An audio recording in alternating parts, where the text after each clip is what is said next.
Today here, I'm replacing all the gaskets and seals in the transmission and transfer case here. I went to Napa and started pricing the seals, and just for 2 seals it was over $40. And so we got to looking online, and I come across a place called Cobra Transmission Parts, and they had the full kit. There's even a bunch of seals in here that I'm not even going to use, plus gaskets. And everything was $48. I'm not sure why there's so many seals in there. I don't know if this kit covers the Ford, Chevy, and Dodge as well. This isn't a GM truck, but I'm wondering if there's not all this gaskets in here to cover whatever it is you're working on. But I don't know if that's the case or not. I don't know, but there's a lot more in there than I'm going to use. But I put a new gasket in here, here, and there's a new seal in there. I got to put the new gasket on here yet. I just got done putting this gasket in. That's a little bit complicated, getting this cover off and installing it correctly. It has to be partially in reverse. With your gear shifter, you put it partially in reverse, and you can pull that off, and then everything has to be the same way to get that to sit back down on there. I wanted to video it, but it's just too much going on. I knew there was no way I could video it and do it. It's just too much hassle, and I was too focused on making sure it was done right. But that top cover has a new gasket now. I just put it on a little bit ago. I was using the Ultra Black Permatex with the gasket. I still got to do this cover and then the one on the other side. But yeah, this transmission has a date tag on it. It was, according to the date tag, it was September of 1970. But it came out of a 72 3/4 ton truck. I bought it for the transmission. And that truck had just over 3,000 miles on it. The fella bought it brand new and had an inline 6. And he left it sit over winter one winter. He changed it to water for some reason during the summer and forgot to switch it back over to antifreeze. And it busted the block. And I bought the truck for the transmission. This has been 20 years ago. And that transmission had a little over 3,000 miles on when I bought it. And the way it sits now, it probably has maybe 10. But inside, it's in really good condition. Everything's clean. The gaskets were just old, and I just thought it'd be a good idea to put fresh gaskets and seals and stuff in. So that's why I got it tore apart. I got to pull this seal out of the adapter. There's other seals in the pack there. I'll put this all back together at some point. So that's what I've been working on this weekend. Got home from work last night or yesterday afternoon, and I started in on this right away. And I had a few surprises with the transfer case. I'm not a transmission specialist by any means, but there's some needle bearings in the transfer case, and I wasn't aware of that, and they fell apart. And so I did some YouTube videos, and it's not a big deal. Just pack them back together with red grease and put it back together, so it was fine. But at first I thought something bad happened, but it was fine. So that was a relief. But yeah, Cobra transmission out of Florida. The whole kit was $48. And when I went to Napa, they wanted over $40 just for 2 seals. That wasn't even starting with gaskets. So I thought that was a good purchase. I got my new carburetor yesterday on the way home from work.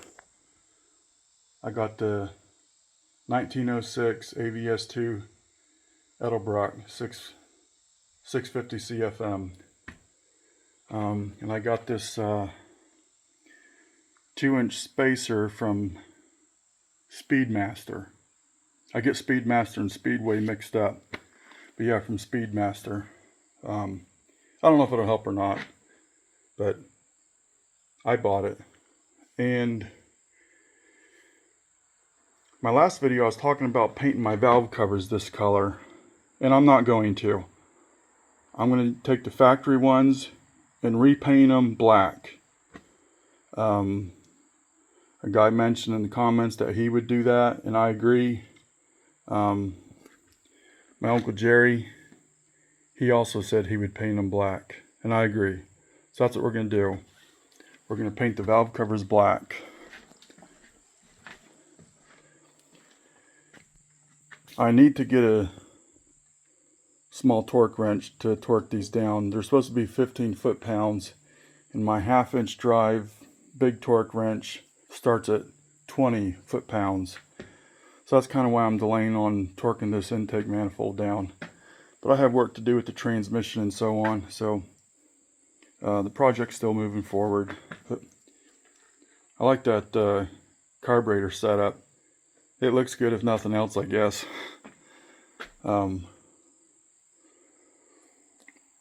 That's about all I got going on today.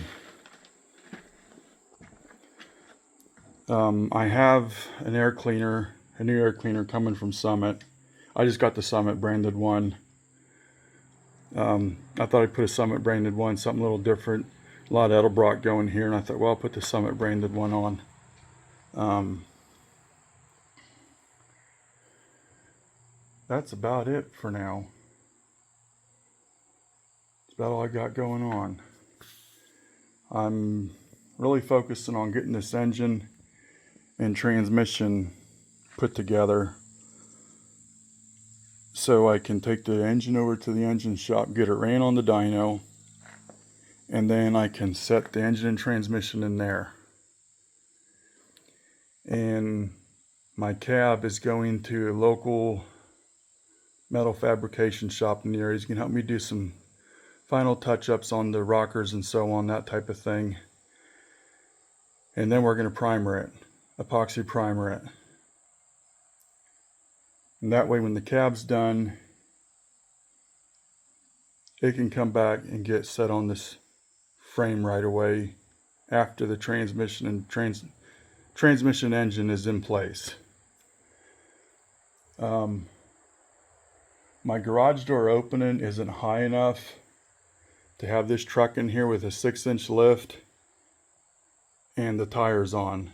Now these are not the wheels and tires that I'm going to drive this truck with, but they're just some spares I have. I figured it out. I'm going to have to pull the rubber off the wheels, and I believe it'll clear in here with the cab on the frame. So it's going to have to be how it is for now. At some point I'm going to tear the roof off this garage, raise the walls about 2-3 feet, set trusses, and then that would give me a taller garage door open and a taller ceiling. But that's maybe a couple years down the road. But I think we'll be fine if we pull the tires off the wheels and set the cab on. I think we have a few inches of room to play with there to get it back in here before winter. So that's where we're at today. Just